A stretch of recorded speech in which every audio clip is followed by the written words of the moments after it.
Well, of course, the good news is something that if it simply lies on the shelf, it's not going to do a whole lot of good for anyone. Someone has to be the spokesperson for that good news. Someone has to not only show and demonstrate Christianity, but someone has to say what Christianity is all about, has to verbally tell someone else, to bring someone to Christ. On the first day, we all went out and we spread the news that we're putting on a VBS for the church. The local church only has maybe 20 members. And so we go in there and we just put on a VBS. We have around 90 kids come each day. We helped do some construction projects, helped plant food for the people and teach them how to plant. We helped with a vacation Bible school, did a lot of just visiting the people out where they lived, showing them that we're there, telling them what we're about and the resources that are available for them already that they can be using.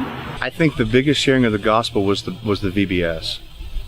We had the first, in Nicaragua, we had over 600 children. While we were in Nicaragua, then we helped with the VBS, and we helped pack the care packages, and we picked up trash at the park, and we helped build a shower for a man.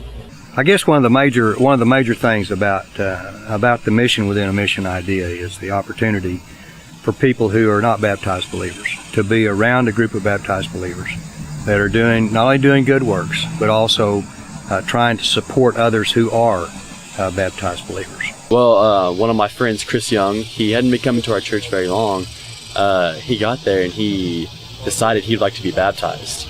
And you know, I've loved that kid for a long time, and it was just great to see him make that step in his life. The reason that we would consider this a particular priority is that we fear that there is that perhaps we are not as concerned as we once were about people who are lost. And we want for our congregation to have a greater concern for lost people. And there is nothing that creates that mountaintop experience quite like a short-term mission trip. And hopefully people will go, they'll have that mountaintop experience as a result of the short-term mission trip, and they'll come home still on fire and trying to bring other people to the Lord. We climbed a mountain, actually, and it was about a 2.5 hour hike, and we went up to the top of what was called La Mesa and did a VBS up there, and just the children up there were just wonderful kids. You know, it was great to hang out with them and to do VBS things with them. I don't know, nobody's different down there when we go down there. We're all a family, and we're all there for one reason. And when we pull into camps, when we pick people up, there's always people there, and they're always ready to get on that bus and come down there. And that's not by our ability at all, and it's not by that we're just foreigners, but it's also the power of Christ in us, and just His message, His will, wanting to reach among the nations.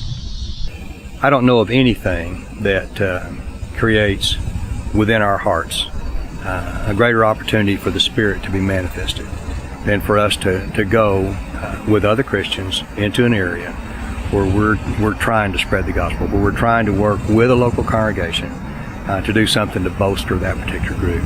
The key is not just bolstering that local group. The key is bolstering our local group, and that's what we want to do.